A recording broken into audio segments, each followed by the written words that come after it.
Are you ready to look at upgrading from your PlayStation 4 Pro to something better? Then maybe consider this, the brand new PlayStation 4 Pro 2.0. Hello and welcome back to Gears and Tech. In a previous video, I told you do not buy a PlayStation 5 because your PlayStation 4 Pro is just fine for right now.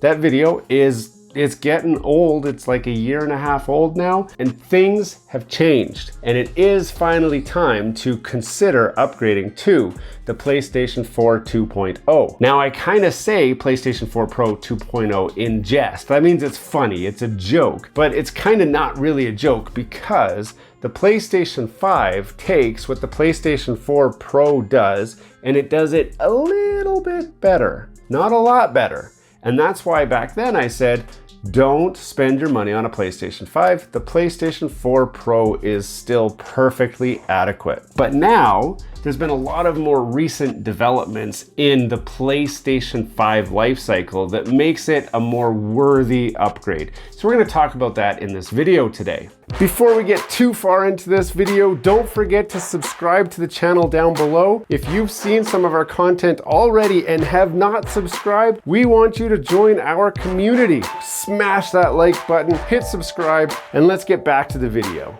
And before I get too far into this video, you'll notice that this is a brand new PlayStation 5 box. In a different video, I actually cover a lot of the things that I'm going to cover in this video, and I'm giving away the PlayStation 5. But for whatever reason, not everyone's watching that video, and I want to make sure that you get this information because people are still finding my old video that says bye-bye to the PlayStation 5 and hello to the PlayStation 4. And people in that video are saying, Anton, you're such a fool. The PlayStation 5 is awesome, and here's all of the reasons why. And some of those reasons are very, very current and updated reasons, and I agree.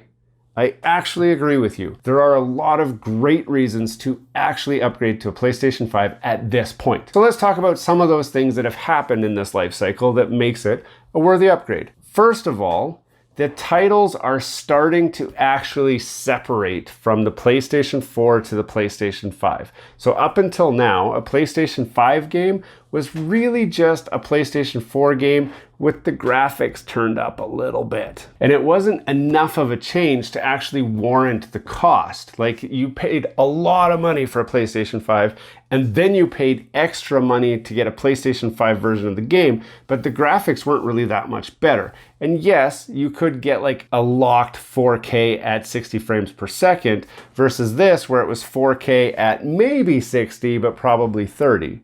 But it allowed it to float, whereas the PlayStation 5 could lock that at 60 frames per second. So now that we're seeing like games like God of War, where it actually really showcases what the PlayStation 5 can do, you get a lot better graphics, and you can actually see the difference now. And this is kind of the starting point. From here on forward, the developers are really going to figure out how to use the system. They're going to stop paying so much attention to the PlayStation 4, so they're not limited by old hardware. And the install base is getting big enough that they can justify going to PlayStation 5 exclusives. And that brings up the next point, the PlayStation 5 exclusives. We are going to start to see actual true PlayStation 5 exclusives in this year and in years to come, where they will forget about the PlayStation 4. And if you don't have a PlayStation 5, you'll be left out. You won't be able to play that game until you get a PlayStation 5. So we're just starting to see the emerging signs of that. And if you were thinking about upgrading, now would also be a great time to do that. Also, we've had a lot of new controllers come to market. So again, until recently, the only option was the PlayStation 5 controller, the standard DualSense controller, which is a great controller, don't get me wrong. I really love a lot of the technology that came out with this controller and how it makes a more immersive experience. But all of the third-party controllers were just modded PlayStation controllers. They added some back buttons, they added some neat features and whatever, but it was still just a PlayStation 5 controller.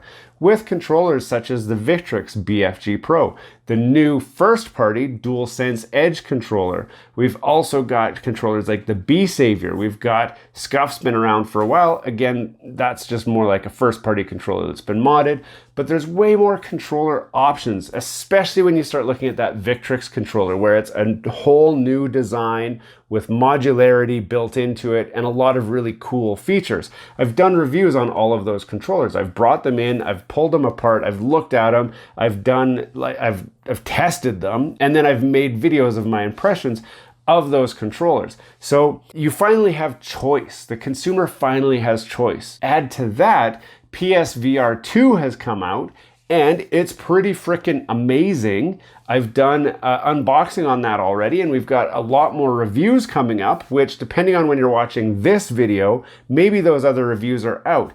It is an amazing piece of technology that really showcases the power of the PlayStation 5 and how the hardware works so great with some of these new hardwares.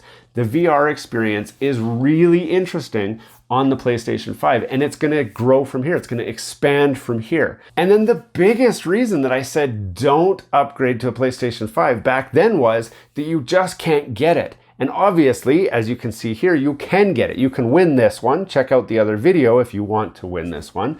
But you can go to the store and actually buy it. People are actually going to Walmart and they're seeing a PlayStation 5 on the shelf that they can just buy. They can finally make the decision. Do I want to buy this system today? You don't have to camp out. You don't have to, stalk your favorite retailer online. You don't have to be part of a news group to get a list of who got the latest supply of PlayStation 5s. You can just go and pick it up.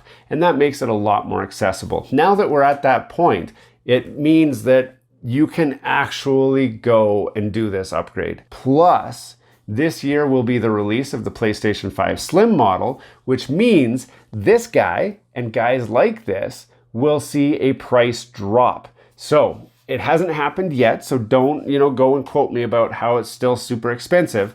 Once the Slim model comes out, they can't sell this model and the Slim at the same price point.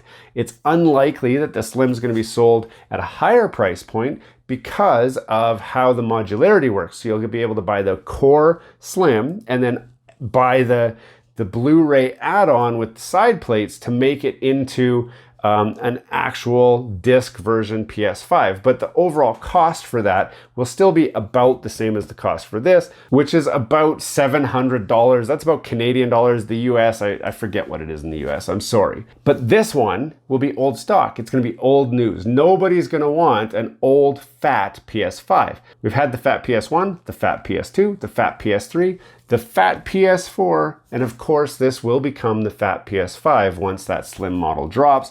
The prices tend to drop on the old fat models when the Slim models come out. So this will be even more accessible. The fact that they're in the stores now, they'll still be in the stores when the Slim model comes out, and then you can go and buy whichever one you want. Much more consumer choice is available, and that is a worthy reason to consider actually upgrading.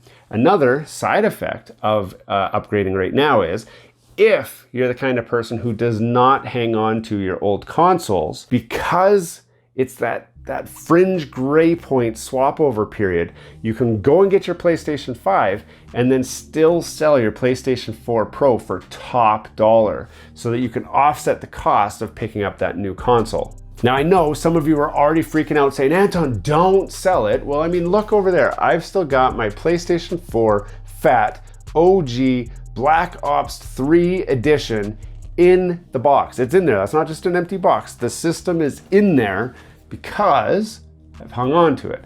This Pro is actually my daughter's. She still uses it every single day, but sometime soon my family will be upgrading to PlayStation 5s.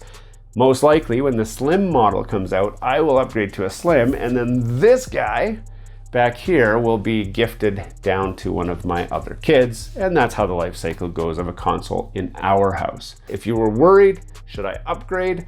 Rest assured, it's a good time to consider upgrading. If you can get one in a store, pick one up. If you got the cash lying around, you can't go wrong. Hey, thanks for watching all the way to the end of this video. We hope you enjoy the content in this video, and we'd love to have you come back. Consider subscribing to the channel if you haven't already. And for those subscribers who are looking for that extra special thing that you can do to support this channel, consider joining our members group. That's where we're building this community, the Gears and Tech community, where we can all enjoy content together. You'll get special perks, which we'd love for you to check out by clicking the link down below. For those of you who are just happy to watch the video, that's okay too. You can check out some of our other content right over here, where we've got some previous videos that have already been uploaded and enjoyed by many of our viewers already. We do hope to see you again. This has been Gears and Tech. Have a great day.